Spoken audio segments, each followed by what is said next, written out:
Get a job and it's lunchtime. I've got a job. I'm a student. Students don't work. They laze around bludging in black clothes and sticking key rings through their eyebrows. No wonder the country's in a mess. Listen, Grumble Pop, my brains are the future of this nation. God help us all. Where have you been anyway? The airport. We cut through the perimeter fence of the new runway just before dawn. Oh, why? To save the seagulls.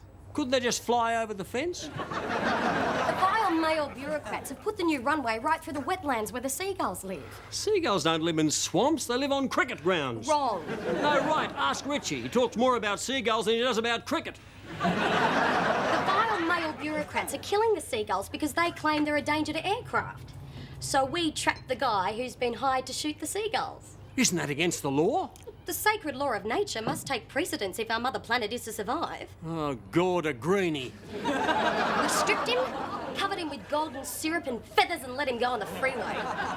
Couldn't you just write to Darren Hinch? Oh, just you wait till they open the runway and the planes start coming over. Planes? I love planes.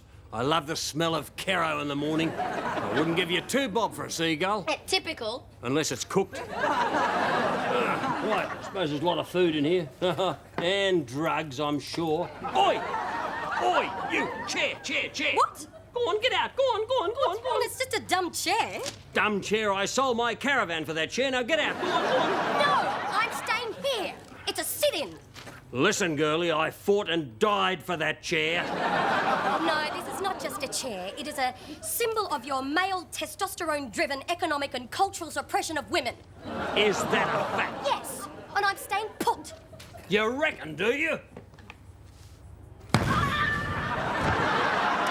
Sometimes a man's got to do what a man's got to do. And I done it my way. Good morning, Muriel, Mr. Johnston. Hello, Samantha. And you, Mr. Bullpitt. Lovely day. Who cares? It's just another one to get through. Anyway, do you mind if I sit here, Mr. Johnston? Well, it is actually Wednesday, and every Wednesday, Mick Murphy joins me for lunch and we talk pigeon racing. Ah, yes. So you do. Now, I don't wish to alarm you, but I am removing Mr. Murphy's napkin from the ring. You mean? Tragically, yes.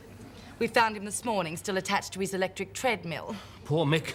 According to the distance meter, it would appear he'd walked to Canberra since he died. Oh, that makes sense. He's got a sister in Canberra. Why would he walk to Canberra? I'd find somewhere more interesting, like the zoo. They don't let dead people into the zoo, Mr. Bullpitt. Stop shouting at me. She's always shouting at me. Forgive me, Mr. Bullpitt. I'm a bit tense this morning, what with Mr. Murphy and finding Madge Burroughs' cat had been mysteriously shoved into a tumble dryer. It must have been wet. You know, it definitely wasn't me that did it. I love that bloody cat. Good. Anyway, it was Mr. Murphy's request that in the event of a tragedy, that you, Mr. Johnston, assume ownership of his racing pigeons. I shall be honoured. Oh, no, Jono, not more pigeons. We've got 47. 49. Kenny and Dolly had twins last night. Besides, it's the least I can do. Mick and I raced pigeons for years. Did you ever beat any of them? Have a care, Ted. The ancient sport of pigeon racing is not to be joked about. Mick Murphy had a small but elite stable of racers.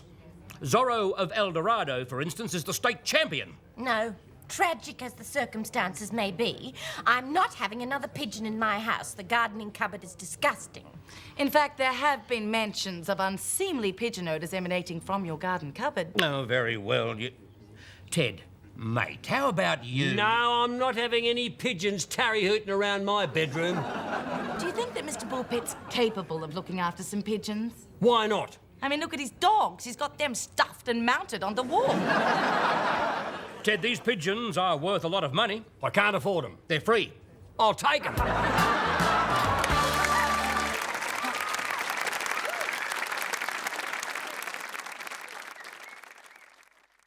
Teddy! Gotta go. Talk to you. Oh, hello, Mrs. Collins. Miss!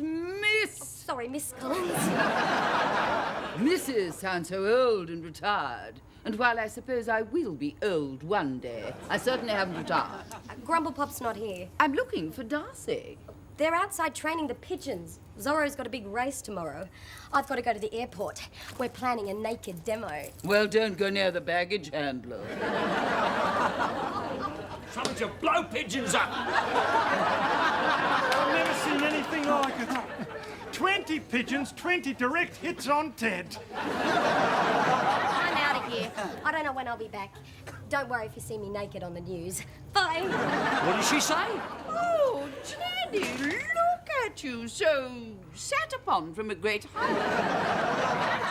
Bullpitt's a bunny as usual. Why didn't they bomb you? Because I wasn't the one who fed them baked beans. Ted, Cobber, Comrade, these are thoroughbred racing budgie things. You can't just feed them baked beans and Goodos. I suppose you're right. Goodos taste terrible without milk and sugar. I'm going to have a shower. A shower? Oh, Teddy, what a lovely thought. Would you like me to scrub your back? No! How about your front? No! A man's front is sacred, and no peeking. At last we're alone, Darcy. I desperately need a favour. Righto, but we better be quick. I'll knock off in a minute. No, not that. Oh, I was quite looking forward to it. No. Maybe later? Maybe. Now, Darcy, I have a severe pearl problem. What's that? I don't have any. At least not enough. Oh, you lost me already. You sure you wouldn't? No! That's how I got into this mess in the first place. All right, tell me the story, but make it short. I've got to knock off in a minute. When I was starring in Monsoon Madness, one of those Lust in the Jungle epics the studio kept putting me in. I saw that. I did. I saw that. Was that you, the good-looking Sheila with the pet monkey? Yes. Oh, he was great. Thank you, Darcy. We were filming in steamy Borneo, and those long tropical nights, well, they inevitably led to location affairs. But sadly, my co-star was homosexual. The monkey was a puff. Not the monkey, Elliot Ridgewood. Nobody knew, of course. Elliot Ridgewood was a puff? Get away. He was in battle action. He was a submarine commander trapped down below with all those blokes. Oh, fancy that. Anyway, my lonely nights were eased when the son of the Sultan galloped into my life. He was young, handsome, and wonderfully endowed with money. I was his first. He promised me a rare pearl for each of our encounters. Then one thing led to another, and soon I had a necklace. Long necklace? A very long necklace. Gee, I'd like to see that. Yes, well, that's the problem. That dashing young sultan is now, of course, the old sultan. And he's coming here on a state visit and he wants to see me. What, more pearls? Possibly, but he wants me to wear our necklace. Yeah, so? Well, that magnificent necklace has ended up becoming a pair of earrings. Over the years, I've had to sell them one by one. Oh, I get it. Hang on, the numbers are crunching. You want me and my connections to replace the aforementioned pearls? Yes. Cheaply? Yes. Oh, difficult. Oh, but I like a challenge. Pearls. Yes! I'm thinking the name Rui Gaddafi. We shared a cell. No, we didn't, but we were close. Last I heard, he was dealing in stuff around the islands. Trouble is, he's on a boat. I'll see what I can do. Thank you, Darcy. Elliot Ridgewood, eh? Who would have thought... What the hell is that? Tickle me grandmother! It's World War III at last! What do you mean you'll have to cop it, sweet toots? You voted for the bastards. I may have voted for the bastards, but I didn't give them a mandate for a new runway. Oh, it's not progress, it's aerial terrorism. My residents moved in here for a peaceful retirement, not the Battle of Britain. Some of them have already done that. Look, who can I talk to get some action? I'm not ringing Darren Hinch. Yet.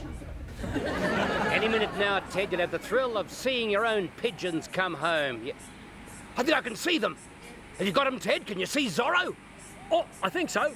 Pick on me grandmother. These are terrific binoculars. Oh, he looks huge. Look at the way the sun glints on his wings. They look like silver.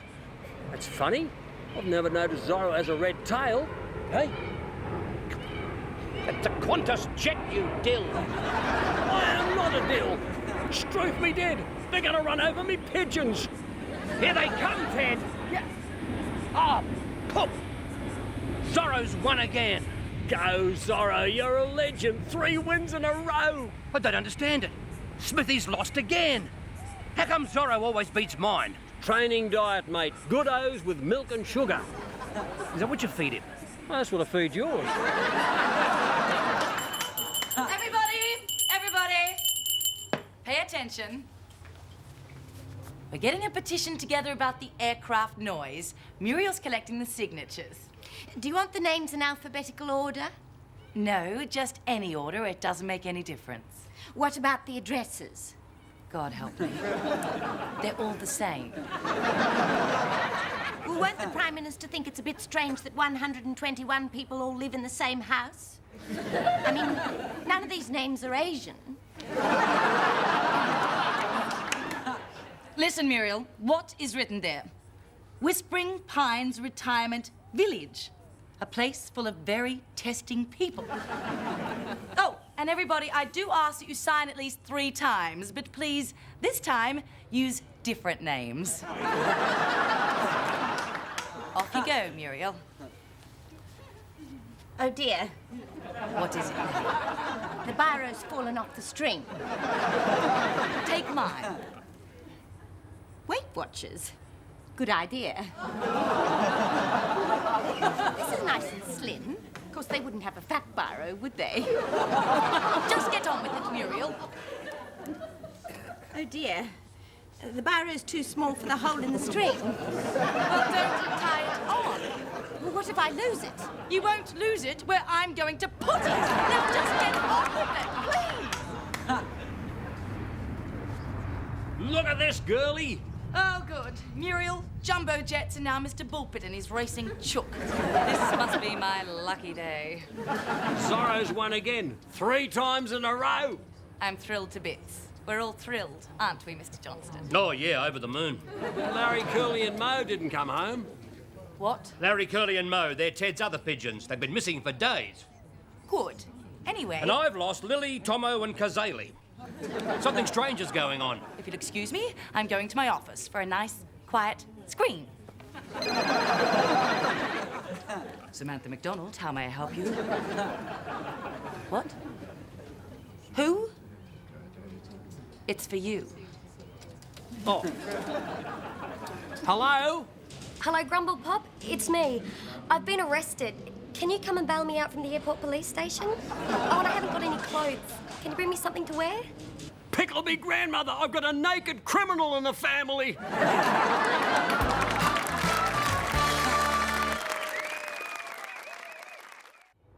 Okay, I'm sorry, but I'd do it again tomorrow. You will not. I can't afford the bail. Didn't even give me pensioners' rate. Someone should blow cops up. Vile male bureaucrats killing innocent seagulls. I don't know why you're worrying about killing stupid bloody seagulls. McDonald's kills whole herds of cattle every day and shoves them between 2 pieces of bread. Excellent, of course. Ronald McDonald's a mad cow killer. We should target him as well. Stay away from Ronald. He rules the world. He's bigger than Bugs Bunny. So much can change in the world in so little time. Exhausted already. Oi! Chair, chair, chair! What? If you want to sit in that chair, you better join frequent flyers. I am not moving. If you make me wear your vile male clothes, I'll sit in your vile male chair. Right! I took the batteries out. How dare you playing with a man's zapper? It's private. If you want to do something useful, take the batteries out of that. Struth! Did you feel that? What? In my head. A great idea. The Bullpitt brain is on. Ted, mate, they're back. Who? Larry, Curly and Mo. And Lily and Tomo and Kazali. They're all back. I wonder where they've been. Oh, Darcy, darling, this is fabulous. But how? Where on earth did you get it? There's plenty more where they came from. Courtesy of Larry, Curly, Mo, Tomo, Lily, and Pavarotti, the fat one. I still don't understand how you did it. My mate, Rui Gaddafi. He had the pearls on his boat, but he has to stay outside the 7-mile limit for reasons of health. So my connections managed to get the pigeons to him, and the rest, as they say, is elegant. You mean the pigeons smuggled these in? Joan, comrade, yes. Oh, Darcy, darling, I remember you in my will. Any chance of before you're dead? My wonderful Sultan will be thrilled when I sweep into his arms tomorrow night. Ah, the memories. Although I did hear the poor darling has recently had a pacemaker fitted. So that would be a case of a Sultan battery.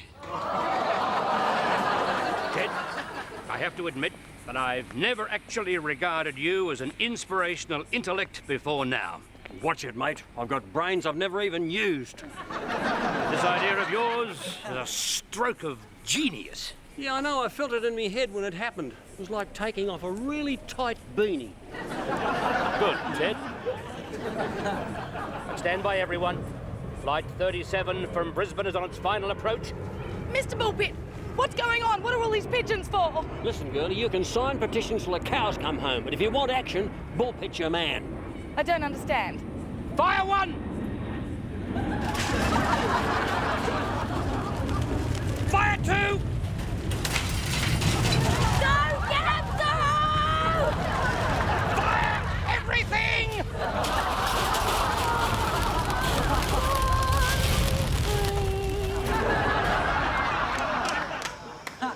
In his statement, the Sultan of Borneo thanked the Prime Minister for the didgeridoo and said his grandchildren would treasure it. Later in the day, he caught up with some old friends on the royal yacht. It's our Joan. What's she doing with the old Sultan? Pearl diving. Meanwhile, the battle over aircraft noise took a new turn today when some of our senior citizens took matters into their own hands. This is us. Derek Roving has the story. Uh-oh. Thank you, Anne. Well, the Department of Aviation was soundly beaten today by the combined forces of grey power and grey matter. Here, at the peaceful Whispering Pines retirement village, the wrinkled residents were totally fed up with low-flying aircraft. Their ingenious solution? Meet the mastermind, Ted Bullpitt. What did you do, Ted? What you did was to organize the release of 5,000 pigeons into the flight path of the aircraft, didn't you? This resulted in a bird strike, which caused an expensive engine failure, didn't it? So now, all airline managements have been forced to divert their aircraft from this area. Problem solved. Right, Ted? You heard it from the man himself. I'm Derek Roving, 7 Nightly News.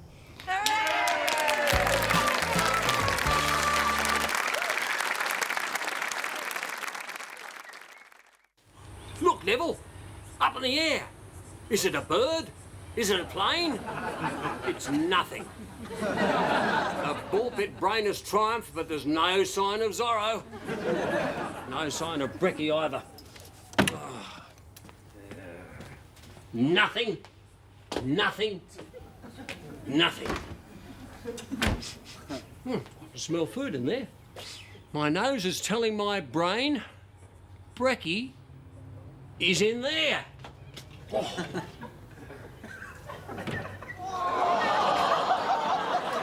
Who's the leader of the club? I could microwave it. No, I'll keep it in case Zorro comes home.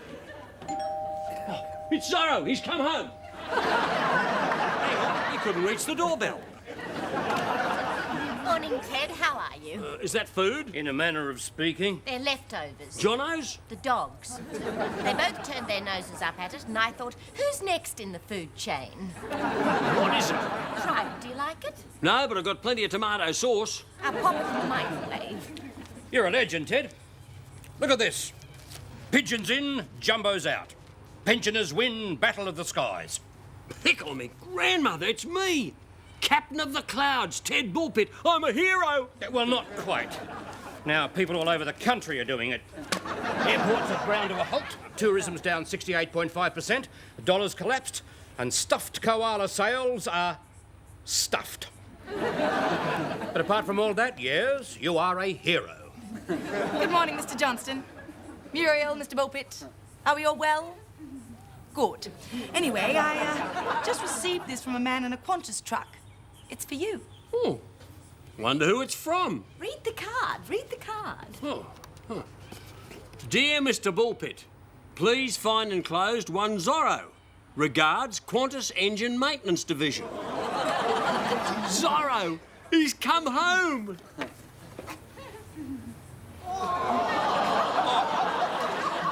Who's a pretty boy now?